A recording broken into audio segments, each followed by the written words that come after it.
Hello everyone. Today we start new chapter Diversity in Living Organism. आज हम bio का chapter start कर रहे हैं। आपको कंटिन्यू मैंने 3 केमिस्ट्री के चैप्टर पढ़ाए, तो आप केमिस्ट्री पढ़ते पढ़ते बोर होंगे। तो अब हमने टॉपिक चेंज करके हम किस में आ गए, बायो के भी 2 आपको पढ़ा दिए, fundamental unit of life and tissue. ये नेक्स्ट चैप्टर है डाइवर्सिटी इन लिविंग ऑर्गेनिज्म। तो सबसे पहले डाइवर्सिटी या बायोडाइवर्सिटी क्या होता है, आज मैं आपको इसका इंट्रोडक्शन दूंगी इस चैप्टर का पूरा, उसके बाद में इस चैप्टर को कंटिन्यू करेंगे। तो डाइवर्सिटी या बायोडाइवर्सिटी, बायो का मतलब ऑर्गेनिज्म, डाइवर्सिटी का मतलब वैराइटीज़, यानी बहुत ज़्यादा वैराइटीज़ पाया जाना। तो हमारी जो अर्थ है उसमें बहुत ज़्यादा बायोडाइवर्सिटी या वैराइटीज़ हैं, क्योंकि हमारी जो अर्थ है उसमें बहुत सारी स्पीसीज़ पाई जाती हैं। कई बिलियन प्लांट की स्पीसीज़, कई बिलियंस जितने भी हैं एनिमल्स हैं, बर्ड्स हैं, इंसेक्ट्स हैं, और बहुत सारे, जैसे हम भी यदि हम देखें तो हम भी ह्यूमन में भी सब एक जैसे नहीं है। एक जैसे हैं क्या? नहीं है एक जैसे। तो इतनी सारी स्पीसीज़ हमारी इस अर्थ पे पाई जाती हैं, प्लांट की, एनिमल्स की, इंसेक्ट्स की, और बहुत सारी वैरायटियाँ। माइक्रो ऑर्गेनिज्म जो है वो भी बहुत ज़्यादा तरह के हैं। तो इतनी तरह की जो वैराइटीज़ हैं उनका हम सभी की स्टडी अपनी लाइफ में नहीं कर सकते हैं। तो यदि हम इन सब की स्टडी करना चालू करें, 20 लाख से भी ज़्यादा स्पीसीज़ पाई जाती हैं इस अर्थ पर। तो यदि हम उनकी स्टडी करना चालू करें तो हमारी पूरी ज़िंदगी ख़त्म हो जाए। लेकिन हम जितनी भी स्पीसीज़, चाहे से वो प्लांट की हों, चाहे से वो एनिमल्स की हों, चाहे से वो इंसेक्ट्स की हों, किसी भी की हों, चाहे से वो वाटर में पाए जाने वाले एनिमल्स, प्लांट हो, या लैंड पर पाए जाने वाले हों, या एयर में पाए जाने वाले माइक्रो ऑर्गेनिजम्स वगैरह हों, इतनी ज़्यादा वैरायटी है कि यदि हमारी पूरी लाइफ भी निकल जाए तो हम उनको सबको स्टडी नहीं कर सकते। तो इन लिविंग ऑर्गेनिज्म की स्टडी करने के लिए, स्टडी को ईजी बनाने के लिए क्या किया गया है, क्लासिफिकेशन किया गया है। पहले तो क्लासिफिकेशन के कई बेस रखे गए कि पहले तो डाइवर्सिटी के बेस पर किया गया कि अलग अलग जगह पर किस तरह की वैरायटीज़ पाई जाती हैं उसके बेस पर। लेकिन बाद में इवोल्यूशन के बेस पर, इवोल्यूशन का मतलब होता है विकास, कि किस तरह से जो सिंपल से कॉम्प्लेक्स आए इस अर्थ पर, कि पहले सबसे पहले कौन से थे, सिंपल थे, फिर कैसे बनते गए, कॉम्प्लेक्स बनते गए।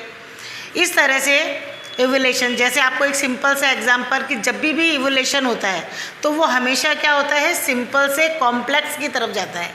एक सिंपल सा एग्जांपल मैं आपको बताती हूँ फ़ोन का।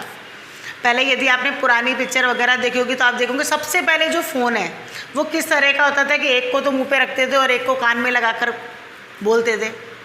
फिर धीरे धीरे लैंडलाइन फ़ोन आए, पहले लैंडलाइन फ़ोन आए, फिर उसके बाद में वायरलेस वाले फ़ोन आए धीरे धीरे, और उसके बाद में फिर मोबाइल्स आ गए नहीं।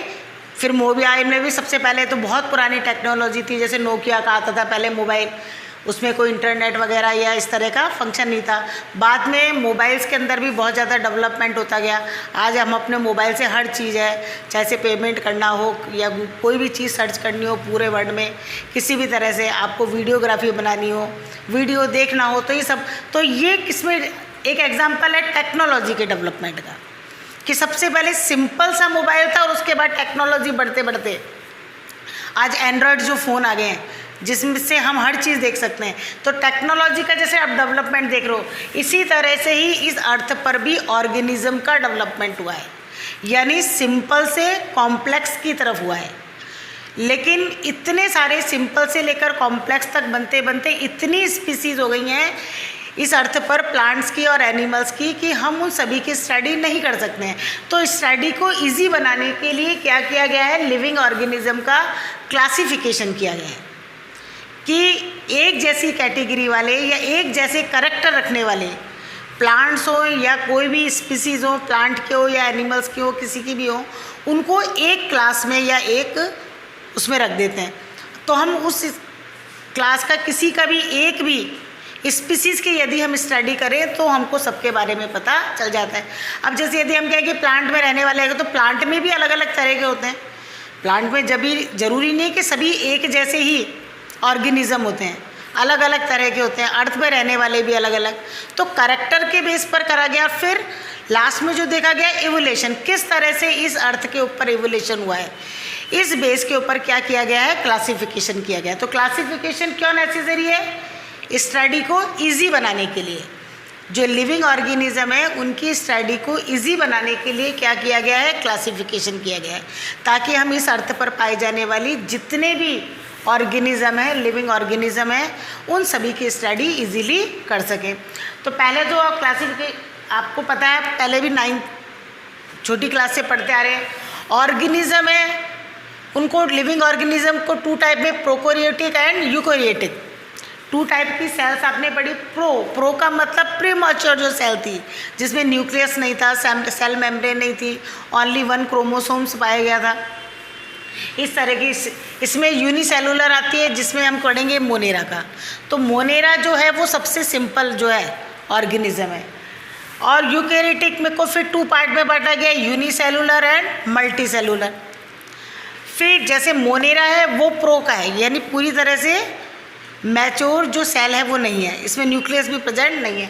इसके बाद यूनिसेलुलर में आया है प्रोटेस्टा, मल्टी सेलुलर प्रोटेस्टा, फिर वो इससे डेवलप थी, यानी सेल तो बन थी लेकिन उसमें न्यूक्लियस भी था, उसमें सेल मेम्ब्रेन भी थी, और भी जितने ऑर्गेनिजम्स हैं जब, और आपको सेल्स की मैंने स्ट्रक्चर पढ़ा चुके हैं, फंडामेंटल यूनिट ऑफ लाइफ। तो ये जो मैच्योर जो सेल थी वो थी। अब इसमें भी मल्टी सेलुलर, लेकिन ये किससे बनी थी, सिंगल सेल से। अब एक से ज़्यादा सेल से बनने वाले हैं मल्टी सेलुलर। तो मल्टी सेलुलर को भी 2 टाइप में बांटा, with cell wall and without cell wall, जिनके अंदर सेल वॉल पाई गई और जिनके अंदर सेल वॉल नहीं पाई गई। अब विथ सेल वॉल को 2 टाइप में बांटा गया, डू नॉट परफॉर्म फोटोसिंथेसिस, यानी ऐसे सेल वॉल वाले जो अपने फूड को खुद सिंथेसाइज नहीं कर पाते, यानी जिनमें फोटोसिंथेसिस नहीं हो सकती। फोटोसिंथेसिस क्या होता है, ये आपको पता है कि प्लांट जो अपना फूड को सिंथेसाइज करते हैं उसको हम क्या कहते हैं, फोटोसिंथेसिस। इसमें किसको रखा गया, फंजी को। और इसके बाद में जो परफॉर्म कर सकते थे उसमें क्या आ गए, प्लांट्स आ गए। जो ग्रीन प्लांट्स थे वो किस में आ गए, प्लांटी में। विदाउट सेल वॉल वाले थे वो कौन से थे, एनिमेलिया, यानी एनिमल्स। तो इस तरह से क्लासिफिकेशन सिंपल से complex, Monera, Protista, fungus, Plantae and Animalia, इस तरह से क्लासिफिकेशन किया है। ये क्लासिफिकेशन किया था वीटेकर में। तो सबसे पहले तो classification is done by naming the subject group at various level as given as the following kingdoms. सबसे पहले फाइलम, फिर क्लास, फिर ऑर्डर, फिर फैमिली, जीनस एंड स्पीसीज, इस तरह से। तो इन सबको ध्यान में रखते हुए, इवोल्यूशन को ध्यान में रखते हुए जो क्लासिफिकेशन है वो किसने किया था, वीटेकर ने किया था। और उसने उनको कितने किंगडम में डिवाइड किया था, 5 किंगडम में।